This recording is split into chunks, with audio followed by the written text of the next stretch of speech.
काश्मीरमधील पहलगाम इथं नुकत्याच झालेल्या दहशतवादी हल्ल्यात 26 निष्पाप नागरिकांना आपले प्राण गमवावे लागले. या भीषण घटनेनंतर देशभरात संतापाची लाट उसळली. या हल्ल्याला प्रत्युत्तर देताना भारतीय लष्कराने पाकिस्तानमधील 9 दहशतवादी तळ उद्ध्वस्त केले. पाकिस्तानने पुन्हा आगळी केल्यावर त्यांचे एअरबेस लक्ष्य करत भारताने निर्णायक कारवाई केली. या धडाकेबाज उत्तरामुळे पाकिस्तानला अखेर माघार घ्यावी लागली. या पार्श्वभूमीवर देशात पंतप्रधान नरेंद्र मोदी यांच्या कणखर नेतृत्वाचं कौतुक होत असतानाच काँग्रेसकडून इंदिरा गांधी यांच्या कारकिर्दीची आठवण करून देण्याचा प्रयत्न होतोय. सोशल मीडियावर इंदिरा गांधींचे फोटो प्रसारित होत असून त्यांच्या 1971च्या ऐतिहासिक युद्धातील विजयानंतरच्या निर्णायक भूमिकेचा दाखला दिला जात आहे.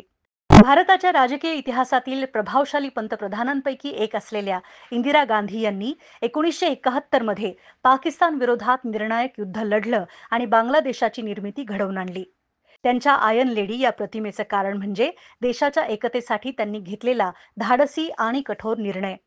मात्र आणीबाणीच्या काळातील लोकशाही संस्थांवर आलेलं संकट हा त्यांच्या कारकिर्दीतील वादग्रस्त अध्याय राहिला आहे.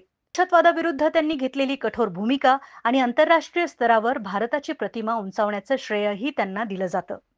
अशा परिस्थितीत काँग्रेस पक्षाला जनता वारंवार का नाकारत आहे याचा विचार त्यांच्या कार्यकर्त्यांनी करणं गरजेचं आहे, असं मत राजकीय विश्लेषक व्यक्त करतायत.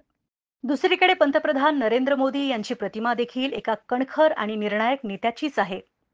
त्यांच्या नेतृत्वाखाली भारताने surgical strike, Balakot, air strike सारख्या कारवायांमधून सुरक्षा धोरणातील बदल स्पष्ट केला. त्यांच्या कार्यकाळात अनेक धाडसी निर्णय घेण्यात आले, जसे की नोटबंदी आणि कलम 370 हटवणं. त्यांच्या संवाद कौशल्यामुळे ते थेट जनतेशी जोडले जातात. पण त्यांच्यावरही विरोधकांकडून लोकशाही मूल्यांच्या अवमूल्यनाचे आरोप केले जातात. अर्थव्यवस्थेच्या बाबतीतही भारताने जागतिक क्रमवारीत 5व्या क्रमांकावर झेप घेतली असून make in India, digital India यासारख्या योजनांमुळे आत्मनिर्भर भारताच्या दिशेने वाटचाल सुरू आहे.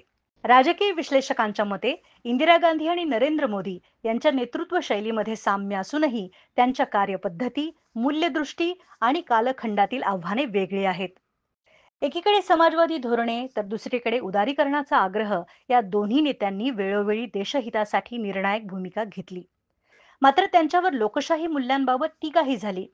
प्रत्येक वेळी युद्धादरम्यान परिस्थिती वेगळी होती, यंदाही ती तशीच आहे. देशाच्या सुरक्षा आणि आर्थिक प्रगती तसंच आंतरराष्ट्रीय संबंध या बाबींची जबाबदारी कोणत्याही सरकारवर असते आणि त्याच्या कार्यक्षमतेवरच जनता विश्वास ठेवते. काहींना युद्ध टाळणं महत्वाचं वाटतं, तर काहींना कठोर प्रत्युत्तर दिलं जावं असं वाटतं.